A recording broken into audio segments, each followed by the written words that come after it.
ಕ್ಷೇತ್ರ ಬೆಂಗಳೂರು ಮಹಾನಗರ ಸಾರಿಗೆ ಸಂಸ್ಥೆಯಲ್ಲಿ ಕಲಿರತಕ್ಕಂತ ನಿರ್ವಾಹಕ ಹುದ್ದೆಗೆ ಸಂಬಂಧಪಟ್ಟಂತೆ ಒಂದು ಸಿಲೆಬಸ್ ಯಾವ ರೀತಿ ಇರುತ್ತೆ ಅಥವಾ ಒಂದು ಆಯ್ಕೆ ವಿಧಾನ ಯಾವ ರೀತಿ ಇರುತ್ತೆ ಅಂತ ಇವತ್ತಿನ ಈ ಒಂದು ವಿಡಿಯೋದಲ್ಲಿ ಪ್ರತಿಯೊಂದನ್ನು ಕೂಡ ಇವರಿಗೆ ನೋಡೋಣ. ಅದೇ ರೀತಿ ಒಂದು ವಿಡಿಯೋನ ಯಾರಾದ್ರೂ ಹೊಸದಾಗಿ ನೋಡ್ತಾ ಇದ್ರೆ ಸಬ್ಸ್ಕ್ರೈಬ್ ಮಾಡ್ಕೊಳ್ಳಿ.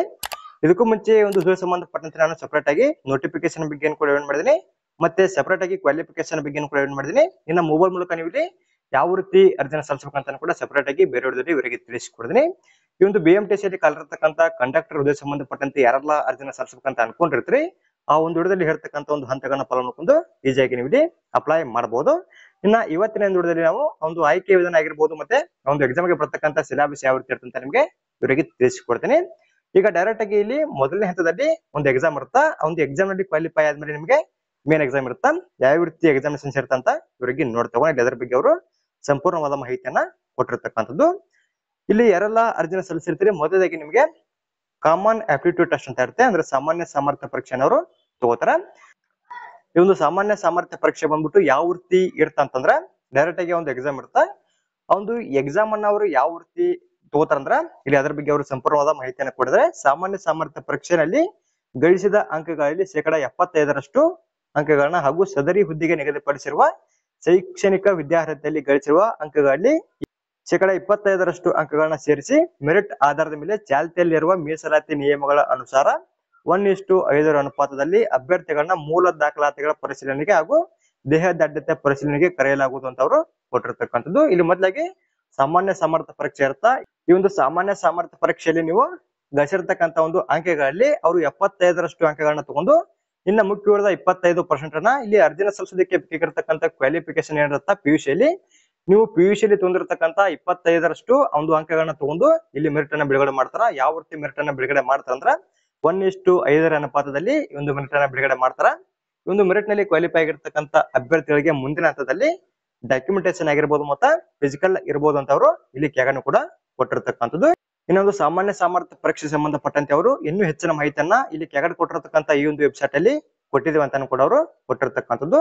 ಅಂದ್ರೆ ಇಲ್ಲಿ ಅದು ಒಂದು ಏನ ಅಡ್ಮಿಟ್ ಕಾರ್ಡ್ ರಿಲೀಸ್ ಆಗಿರುತ್ತಲ್ಲ, ಪರೀಕ್ಷಾ ದಿನಾಂಕ, ಮೂಲ ದಾಖಲೆ ಪರಿಶೀಲನೆ ಹಾಗೂ ದೇಹದಾಢ್ಯತೆ ಪರಿಶೀಲನೆ ದಿನಾಂಕವನ್ನ ಈ ಒಂದು ವೆಬ್ಸೈಟ್ ಅಲ್ಲಿ ಅಥವಾ ಇಲ್ಲಿ ಕೆಳಗಡೆ ಕೊಟ್ಟಿರ್ತಕ್ಕಂಥ ಈ ಒಂದು ವೆಬ್ಸೈಟ್ ಅಲ್ಲಿ ಅವರು ಅನೌನ್ಸ್ ಅನ್ನ ಮಾಡ್ತೀವಿ ಅಂತ ಕೂಡ ಕೊಡಿದ್ರೆ, ಅಂದ್ರೆ ಮುಖ್ಯವಾಗಿ ಸಾಮಾನ್ಯ ಸಾಮರ್ಥ್ಯ ಪರೀಕ್ಷೆಯಲ್ಲಿ ಕ್ವಾಲಿಫೈ ಆಗಿರ್ತಕ್ಕಂಥ ಅಭ್ಯರ್ಥಿಗಳಿಗೆ ಮುಂದಿನ ಹಂತದಲ್ಲಿ ಡಾಕ್ಯುಮೆಂಟೇಶನ್ ಮತ್ತೆ ಫಿಸಿಕಲ್ ಟೆಸ್ಟ್ ಇರುತ್ತೆ ಅಂತ ಅವ್ರು ಕೊಡಿದ್ರೆ, ಇನ್ನ ಈ ಒಂದು ಟೆಸ್ಟ್ ಆದ ನಂತರ ಇಲ್ಲಿ ಕೆಳಗಡೆ ಅವರು ಅದ್ರ ಬಗ್ಗೆ ಕೂಡ ಕೊಡಿದ್ರೆ ನೆಕ್ಸ್ಟ್ ಯಾವ ಒಂದು ಪ್ರೊಸೆಸ್ ಇರ್ತಂದ್ರ ಇಲ್ಲಿ ಅವರು ಎಕ್ಸಾಮಿನೇಷನ್ ಸೆಂಟರ್ ಬಗ್ಗೆ ಕೂಡ ಕೊಡಿದ್ರೆ ಇಲ್ಲಿ ಕೊಟ್ಟಿರ್ತಕ್ಕಂಥ ಒಂದು ಎಕ್ಸಾಮಿನೇಷನ್ ಸೆಂಟರ್ ಗಳನ್ನ ನೀವು ಇಲ್ಲಿ ಆನ್ಲೈನ್ ಮೂಲಕ ಅರ್ಜಿನ ಸಲ್ಲಿಸುವಾಗಲೇ ಚೆಕ್ ಮಾಡ್ಕೋಬೇಕು.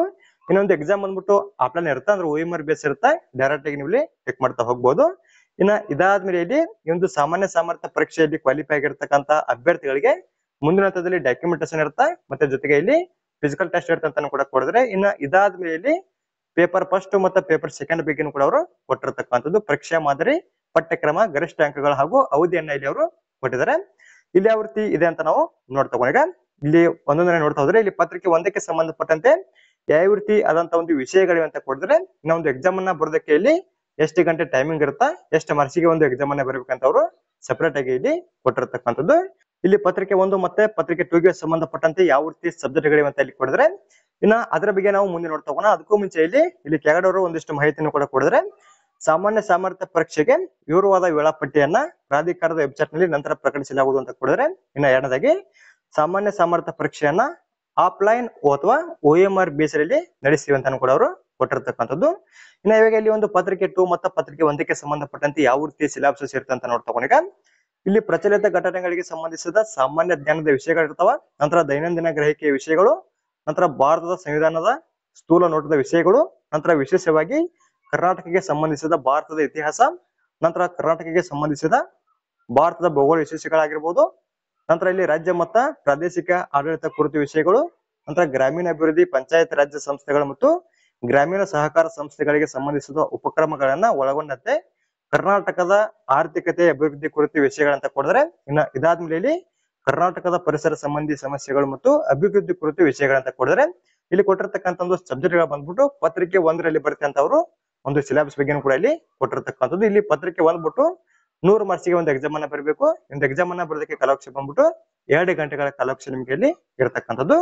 ಇನ್ನ ಪತ್ರಿಕೆ 2 ಗೆ ಸಂಬಂಧಪಟ್ಟಂತೆ ಯಾವ ರೀತಿ ಸಿಲೆಬಸ್ ಬರ್ತಂದ್ರೆ ಇಲ್ಲಿ ಕೆಳಗಡೆ ಕೊಡಿದ್ರೆ ಸಾಮಾನ್ಯ ಕನ್ನಡ, ನಂತರ ಸಾಮಾನ್ಯ ಇಂಗ್ಲಿಷ್ ಆಗಿರ್ಬೋದು, ನಂತರ ಕಂಪ್ಯೂಟರ್ ಜ್ಞಾನದ ಬಗ್ಗೆ ಇಲ್ಲಿ ಪತ್ರಿಕೆ 2 ಇಲ್ಲಿ ಕ್ವಶನ್ಸ್ ಬರ್ತಾವ. ಇಲ್ಲಿ ಪತ್ರಿಕೆ 2 ಬಂದ್ಬಿಟ್ಟು ಟೋಟಲ್ ಆಗಿ 100 ಮಾರ್ಕ್ಸ್ಗೆ ಒಂದು ಎಕ್ಸಾಮ್ ಅನ್ನ ಬರೀಬೇಕು. ಒಂದು ಎಕ್ಸಾಮ್ ಅನ್ನ ಬರೋದಕ್ಕೆ ಕಾಲಾವಕಾಶ ಬಂದ್ಬಿಟ್ಟು 2 ಗಂಟೆಗಳ ಕಾಲಾವಕಾಶ ನಿಮಗೆ ಇಲ್ಲಿ ಇರ್ತಕ್ಕಂಥದ್ದು. ಈ ಒಂದು BMTC ಅಲ್ಲಿ ಕಾಲಿರ್ತಕ್ಕಂಥ ಕಂಡಕ್ಟರ್ ಹುದ್ದೆಗೆ ಸಂಬಂಧಪಟ್ಟಂತೆ ಯಾರೆಲ್ಲ ಅರ್ಜಿನ ಸಲ್ಲಿಸ್ತಾ ಇರ್ತೀರಿ, ಇಲ್ಲಿ ಕೊಟ್ಟಿರ್ತಕ್ಕಂಥ ಒಂದು ಎಕ್ಸಾಮಿನೇಷನ್ ಪ್ಯಾಟರ್ನ್ ಆಗಿರ್ಬೋದು, ಸಿಲೆಬಸ್ ಬಗ್ಗೆ ನೀವು ಸರಿಯಾಗಿ ಚೆಕ್ ಮಾಡ್ಕೊಂಡು ಇಲ್ಲಿ ಕಾಲಿರ್ತಕ್ಕಂಥ ಸಂಬಂಧಪಟ್ಟಂತೆ ಅರ್ಜಿನ ಸಲ್ಲಿಸಬೇಕಾಗುತ್ತೆ. ಇನ್ನು ನೆಗೆಟಿವ್ ಮಾರ್ಕಿಂಗ್ ಬಗ್ಗೆ ಕೂಡ ಕೊಡಿದ್ರೆ ಯಾವ ರೀತಿ ನೆಗೆಟಿವ್ ಮಾರ್ಕಿಂಗ್ ಇರುತ್ತೆ ಮತ್ತೆ ಯಾವ ಒಂದು ಎಕ್ಸಾಮ್ ಅಲ್ಲಿ ನೆಗೆಟಿವ್ ಮಾರ್ಕ್ಸ್ ಇರುತ್ತೆ ಅಂತ ನೋಡ್ತಾ ಈಗ ಸಾಮಾನ್ಯ ಸಾಮರ್ಥ್ಯ ಪರೀಕ್ಷೆಯ ಪ್ರಶ್ನೆ ಪತ್ರಿಕೆಗಳಲ್ಲಿ ಪ್ರತಿಯೊಂದು ಪ್ರಶ್ನೆಗೂ 4 ಪರ್ಯಾಯ ಉತ್ತರಗಳಿದ್ದು ಅಭ್ಯರ್ಥಿಯು ಯಾವುದಾದ್ರೂ ಒಂದು ಸರಿ ಉತ್ತರವನ್ನು ಮಾತ್ರ ಆಯ್ಕೆ ಮಾಡತಕ್ಕದ್ದು. ಇನ್ನ ಪ್ರತಿ ತಪ್ಪು ಉತ್ತರಕ್ಕೆ 4ನೇ ಒಂದು ಅಂಶ ಅಂದ್ರೆ ನಿಮ್ದು ಏನಾದ್ರು ಒಂದು ತಪ್ಪದಲ್ಲಿ 0.25 ಮಾರ್ಕ್ಸ್ ಕಟ್ ಆಗತ್ತ. ಅಂದ್ರೆ 1/4 ನೆಗೆಟಿವ್ ಮಾರ್ಕಿಂಗ್ ಕೂಡ ಇರುತ್ತೆ ಅಂತ ಅವ್ರು ಕೊಡಿದ್ರೆ ಇನ್ನ ಅಂಕಗಳನ್ನ ಕಳೆಯಲಾಗುವುದು. ಸಾಮಾನ್ಯ ಸಾಮರ್ಥ್ಯ ಪರೀಕ್ಷೆಯ ಪ್ರಶ್ನೆ ಪತ್ರಿಕೆಗಳ ಕನ್ನಡ ಮತ್ತು ಆಂಗ್ಲ ಭಾಷೆ ಎರಡರಲ್ಲೂ ಕೂಡ ಇರುತ್ತೆ ಅಂತ ಕೊಡಿದ್ರೆ ಅಂದ್ರೆ ಒಂದು ಎಕ್ಸಾಮಿನೇಷನ್ ಕ್ವಶನ್ ಪೇಪರ್ ಬಂದ್ಬಿಟ್ಟು ಕನ್ನಡ ಮತ್ತೆ ಇಂಗ್ಲಿಷ್ ಭಾಷೆಯಲ್ಲಿ ಎರಡರಲ್ಲೂ ಕೂಡ ಇರುತ್ತೆ. ನಿಮಗೆ ಯಾವ ಒಂದು ಭಾಷೆ ಅಂಡರ್ಸ್ಟ್ಯಾಂಡ್ ಆಗುತ್ತಾ ಆ ಒಂದು ಭಾಷೆಯಲ್ಲಿ ನೀವು ಒಂದು ಎಕ್ಸಾಮ್ ಅನ್ನ ಅಲ್ಲಿ ಬರೀಬಹುದು. ಇನ್ನ ಕನ್ನಡ ಭಾಷೆಯಲ್ಲಿ ಪ್ರಶ್ನೆಗಳ ಭಾಷಾಂತರದಲ್ಲಿ ಏನಾದ್ರೂ ವ್ಯತ್ಯಾಸ ಕಂಡು ಬಂದಲ್ಲಿ ಅಭ್ಯರ್ಥಿಗಳ ಆಂಗ್ಲ ಭಾಷೆಯ ಪ್ರಶ್ನೆಗಳನ್ನ ನೋಡುವುದು ಹಾಗೂ ಇದೇ ಅಂತಿಮವಾಗಿರ್ತದ ಅಂತ ಕೊಡಿದ್ರೆ ನಿಮಗೆ ಕನ್ನಡದಲ್ಲಿ ಸ್ವಲ್ಪ ಏನಾದ್ರು ಗೊತ್ತಾಗದಲ್ಲಿ ಕ್ವಶನ್ಸ್ ಇಂಗ್ಲಿಷ್ ಅಲ್ಲಿ ಯಾವ ರೀತಿ ಅಂತ ನೀವು ಚೆಕ್ ಮಾಡ್ಕೊಂಡು ಕೂಡ ನೀವು ಆ ಒಂದು ಆಪ್ಷನ್ ಟೆಕ್ ಮಾಡ್ಕೋಬಹುದು. ಅಂದ್ರೆ ಇಲ್ಲಿ ಫೈನಲ್ ಆಗಿ ಇಂಗ್ಲಿಷ್ ಅಲ್ಲಿ ಯಾವ ರೀತಿ ಒಂದು ಕ್ವಶನ್ ಇರುತ್ತಲ್ಲ ಅದೇ ಒಂದು ಕ್ವಶನ್ ಫೈನಲ್ ಆಗಿರುತ್ತೆ ಅಂತ ಕೂಡ ಅವರು ಕೊಟ್ಟಿದ್ದಾರೆ. ಇಲ್ಲಿ ಕೊಟ್ಟಿರ್ತಕ್ಕಂಥ ಒಂದು ಮಾಹಿತಿ ಬಗ್ಗೆ ಸರಿಯಾಗಿ ಚೆಕ್ ಮಾಡ್ಕೊಳ್ಳಿ. ಇಲ್ಲಿ ಒಂದು ಎಕ್ಸಾಮಿನೇಷನ್ ಬಗ್ಗೆ ಅವರು ಎಷ್ಟು ಮಾಹಿತಿಯನ್ನು ಮಾತ್ರ ಕೊಟ್ಟಿದ್ದಾರೆ, ಯಾರೆಲ್ಲ ಅರ್ಜಿನ ಸಲ್ಲಿಸಬೇಕಂತ ಅನ್ಕೊಂಡಿರ್ತಾರೆ ಇಲ್ಲಿ ಕೊಟ್ಟಿರ್ತಕ್ಕಂಥ ಒಂದು ಆಯ್ಕೆ ವಿಧಾನದ ಬಗ್ಗೆ ಸರಿಯಾಗಿ ಚೆಕ್ ಮಾಡ್ಕೊಂಡು ಇಲ್ಲಿ ಅಪ್ಲೈ ಮಾಡಬೇಕು. ಇಲ್ಲಿ ಮೊದಲಾಗಿ ಸಾಮಾನ್ಯ ಸಾಮರ್ಥ್ಯ ಪರೀಕ್ಷೆ ಇದೆ ಅಂತ ಕೊಡಿದ್ರೆ ಕಾಮನ್ ಆಪ್ಟಿಟ್ಯೂಡ್ ಟೆಸ್ಟ್. ಒಂದು ಕಾಮನ್ ಆಪ್ಟಿಟ್ಯೂಡ್ ಟೆಸ್ಟ್ ಅಲ್ಲಿ ಕ್ವಾಲಿಫೈ ಆಗಿರ್ತಕ್ಕಂಥ ಅಭ್ಯರ್ಥಿಗಳಿಗೆ ಮುಂದಿನ ಹಂತದಲ್ಲಿ ಡಾಕ್ಯುಮೆಂಟೇಶನ್ ಇರುತ್ತೆ, ಜೊತೆಗೆ ಇಲ್ಲಿ ಫಿಸಿಕಲ್ ಟೆಸ್ಟ್ ಇರುತ್ತೆ ಅಂತ ಕೊಡಿದ್ರೆ ಇನ್ನ ಇದಾದ ನೋಟಿಫಿಕೇಶನ್ ಆಗಿರ್ಬೋದು ಮತ್ತೆ ಒಂದು ಅಪ್ಲೈ ಮೂಲಕ ಎರಡನ್ನು ಕೂಡ ನಮ್ಮ ಟೆಲಿಗ್ರಾಮ್ ಗ್ರೂಪ್ ಅಲ್ಲಿ ಹಾಕಿರ್ತೀನಿ. ಎಲಿಜಿಬಲ್ ಆಗಿರ್ತಕ್ಕಂಥ ಅಭ್ಯರ್ಥಿಗಳ ಇನ್ನೂ ಅರ್ಜಿನ ಸಲ್ಲಿಸಿಲ್ಲ ಅಂದ್ರೆ ಬೇಗನೆ ಅರ್ಜಿನ ಸಲ್ಲಿಸಿ. ಇಲ್ಲಿ ಕಾಲಿರ್ತಕ್ಕಂಥದ್ದು ಸಂಬಂಧಪಟ್ಟಂತೆ ಅರ್ಜಿನ ಸಲ್ಲಿಸುವ ಕೊನೆಯ ದಿನಾಂಕ ಬಂದ್ಬಿಟ್ಟು 18/5/2024 ತನಕ ಕಾಲಾವಕಾಶ ಇರುತ್ತೆ. ಅರ್ಜಿನ ಸಲ್ಲಿಸದೇ ಇರತಕ್ಕಂಥ ಅಭ್ಯರ್ಥಿಗಳು ಈ ಒಂದು ದಿನಾಂಕದ ಒಳಗೆ ನೀವು ಇಲ್ಲಿ ಅಪ್ಲೈ ಮಾಡಬೇಕು. ಇನ್ನ ಪೇಮೆಂಟ್ ಅನ್ನ ಮಾಡೋ ಕೊನೆಯ ದಿನಾಂಕ ಬಂದ್ಬಿಟ್ಟು 19/5/2024 ತನಕ ಕಾಲಾವಕಾಶ ಇರುತ್ತೆ. ಈ ಒಂದು ದಿನಾಂಕದ ಒಳಗೆ ನೀವು ಇಲ್ಲಿ ಪೇಮೆಂಟ್ ಕೂಡ ಮಾಡಬಹುದು. ಅದೇ ರೀತಿ ಒಂದು ಮಾಹಿತಿ ತಮಗೆ ಇಷ್ಟವಾದಲ್ಲಿ ನಮ್ಮ ಚಾನಲ್ ಸಬ್ಸ್ಕ್ರೈಬ್ ಮಾಡ್ಕೊಳ್ಳಿ, ಲೈಕ್ ಮಾಡಿ, ನಿಮ್ಮ ಸ್ನೇಹಿತರು ಕೂಡ ಶೇರ್ ಮಾಡಿ, ಅವರು ಕೂಡ ಒಂದು ಎಕ್ಸಾಮಿನೇಷನ್ ಸಿಲೆಬಸ್ ಬಗ್ಗೆ ಗೊತ್ತಾಗಲಿ. ಅದೇ ರೀತಿ ಮತ್ತೆ ಮುಂದಿನ ವಿಡಿಯೋದಲ್ಲಿ ಭೇಟಿ ಆಗೋಣ. Thanks for watching.